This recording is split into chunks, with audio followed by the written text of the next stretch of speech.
Hello all brothers and sisters, welcome to my YouTube channel, Lascar Raghul.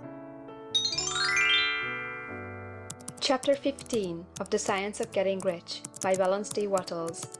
Recording by Majlinger. Chapter 15 The Advancing Man.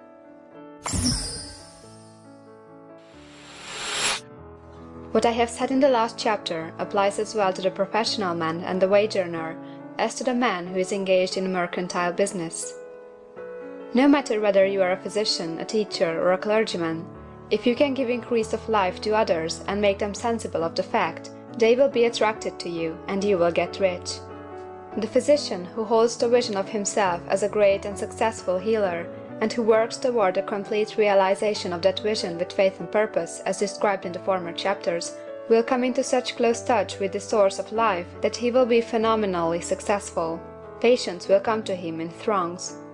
No one has a greater opportunity to carry into effect the teaching of this book than the practitioner of medicine. It does not matter to which of the various schools he may belong, for the principle of healing is common to all of them, and may be reached by all alike. The advancing man in medicine, who holds to a clear mental image of himself as successful, and who obeys the laws of faith, purpose, and gratitude, will cure every curable case he undertakes, no matter what remedies he may use. In the field of religion, the word cries out for the clergyman who can teach his hearers the true science of abundant life.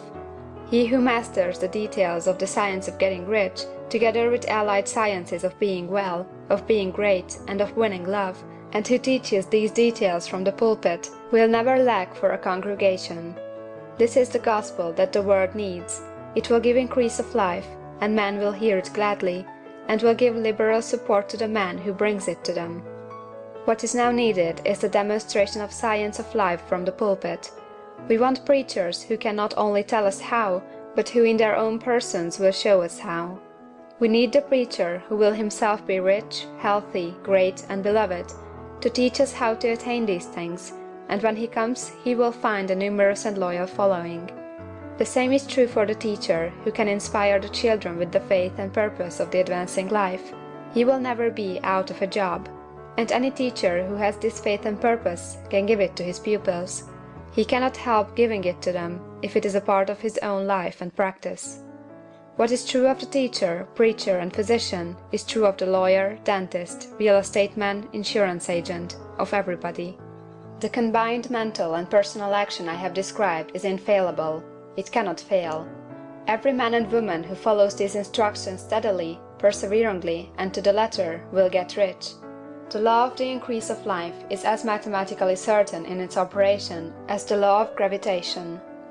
Getting rich is an exact science. The wage earner will find this as true of his case as of any of the others mentioned. Do not feel that you have no chance to get rich because you are working where there is no visible opportunity for advancement, where wages are small and the cost of living high.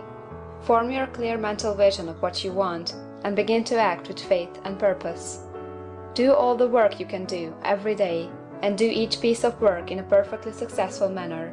Put the power of success and the purpose to get rich into everything that you do. But do not do this merely with the idea of currying favor with your employer, in the hope that he, or those above you, will see your good work and advance you. It is not likely that they will do so. The man who is merely a good workman, filling his place to the very best of his ability, and satisfied with that, is valuable to his employer, and it is not to the employer's interest to promote him. He is worth more where he is. To secure advancement, something more is necessary than to be too large for your place. The man who is certain to advance is the one who is too big for his place, and who has a clear concept of what he wants to be, who knows that he can become what he wants to be, and who is determined to be what he wants to be. Do not try to more than fill your present place with a view of pleasing your employer. Do it with the idea of advancing yourself. Hold the faith and purpose of increase during work hours, after work hours, and before work hours. Hold it in such a way that every person who comes in contact with you, whether foreman, fellow workman, or social acquaintance, will feel the power of purpose radiating from you, so that everyone will get the sense of advancement and increase from you. Men will be attracted to you, and if there is no possibility for advancement in your present job, you will very soon see an opportunity to take another job. There is a power which never fails to present opportunity to the advancing man who is moving in obedience to law. God cannot help helping you if you act in a certain way. He must do so in order to help himself. There is nothing in your circumstances or the industrial situation that can keep you down. If you cannot get rich working for the Steel Trust, you can get rich on a 10-acre farm, and if you begin to move in a certain way, you will certainly escape from the clutches of the Steel Trust and get on to the farm or wherever else you wish to be. If a few thousands of its employees would enter upon the certain way, the Steel Trust would soon be in a bad plight. It would have to give its working men more opportunity or to go out of business. Nobody has to work for a trust. The trusts can keep men in so-called hopeless conditions only so long as there are men who are too ignorant to know of the science of getting rich, or too intellectually slothful to practice it. Begin this way of thinking and acting, and your faith and purpose will make you quick to see any opportunity to better your condition. Such opportunities will speedily come, for the Supreme, working in all, and working for you, will bring them before you. Do not wait for an opportunity to be all that you want to be.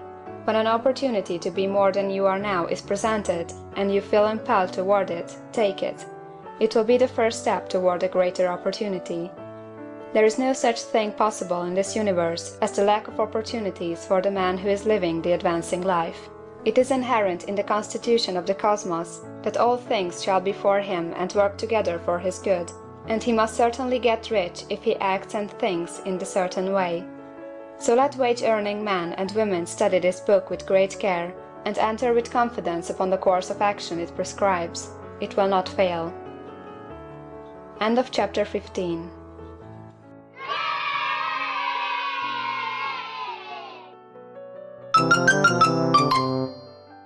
Thank you for watching this video. Thanks for your valuable time, my dear brothers and sisters.